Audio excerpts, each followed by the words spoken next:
Hey guys, it's Graham. What's cracking? If you are watching this video, you'll see the picture of the three different Louis L'Amour paperbacks that I'm covering loosely here tonight. The one on the right, Education of a Wandering Man, is his autobiography. I've done a video on that one already, and it's one of the more successful ones on this channel. This is a tremendous book, literally changed the course of my life, and it's the first full Louis L'Amour book that I ever read. I was familiar with who he was, and I think I had read some of his short stories, but this was assigned to me in college, and as I've said, it convinced me to drop out of college. The other two books I became aware of a couple of years ago by way of my friend Brett Kane, who told me that there were these collections of unfinished stories put together by his son, Beau L'Amour, and curated and with added commentary and stuff that really showed not only how prolific Louis L'Amour was, but also how productive. So much so that even his unfinished work could generate over 1,000 pages of pitches and chapters and commentary.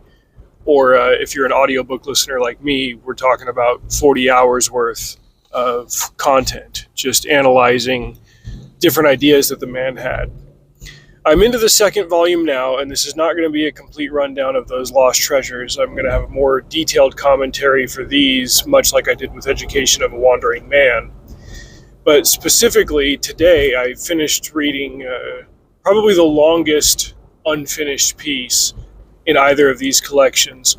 Usually it's, here's 2 or 3 chapters of a Western, here's a chapter of a horror, here's a pitch that he sent for a film treatment. One of them was 3 different starts to an adventure story. One of them was me running over a climate protester.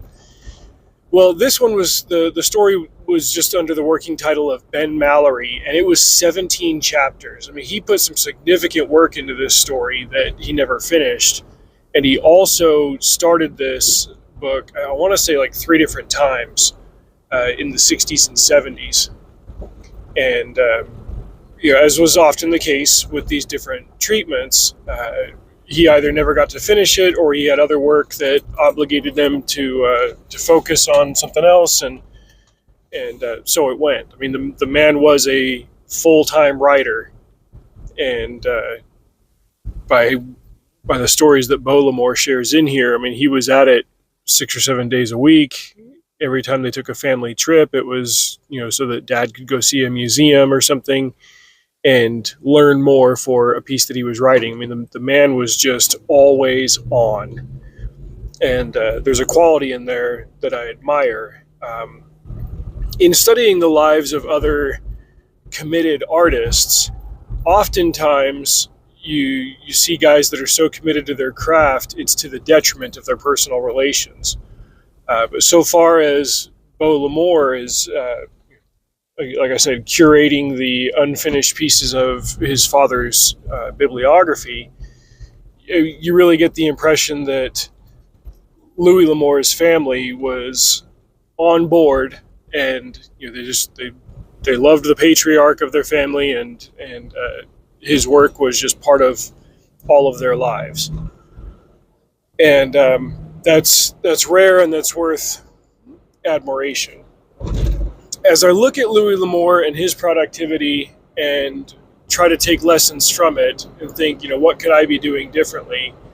And then I look back at the last 10 years of my publishing career, the epiphany that I've had, it's not one that I'm super thrilled about, but it's something that I look at as necessary, and that's that I need to ramp up my writing production, and that means that I need to kind of take the gas off of my illustration production.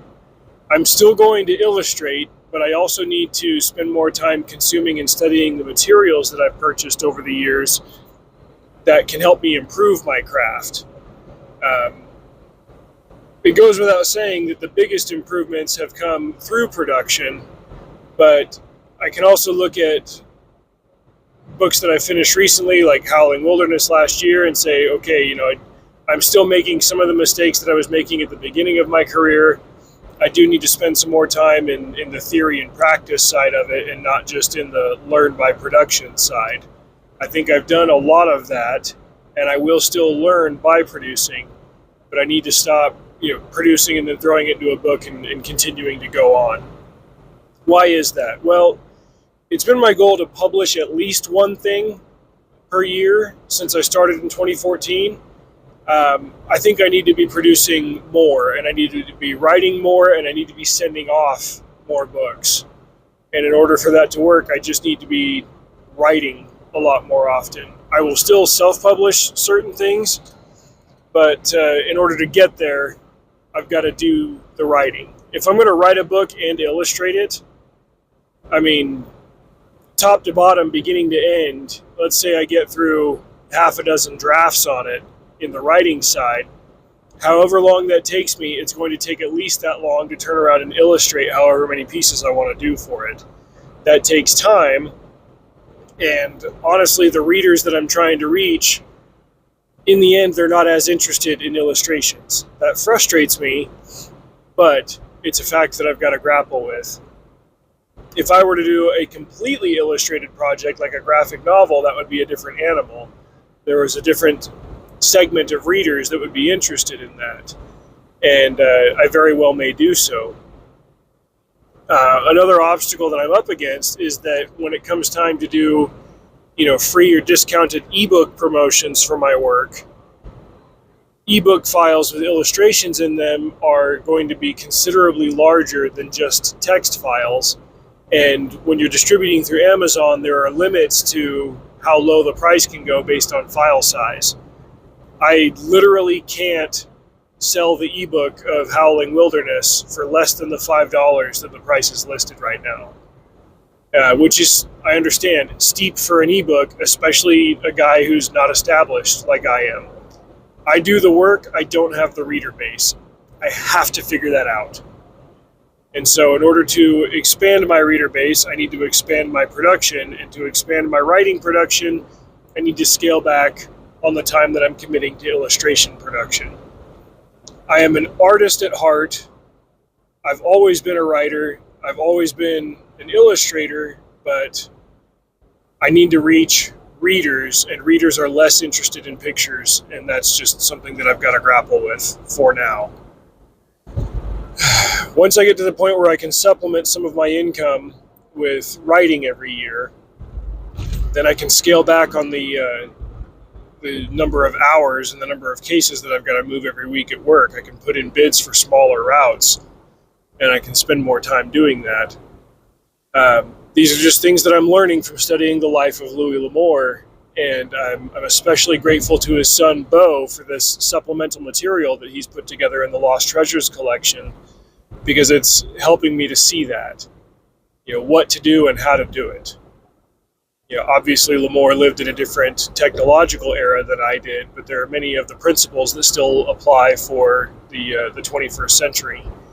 The man passed away in 1988. It is now 2025, but there are timeless characteristics to the way that he approached his work. I can adapt those for myself and continue to benefit from what he's done.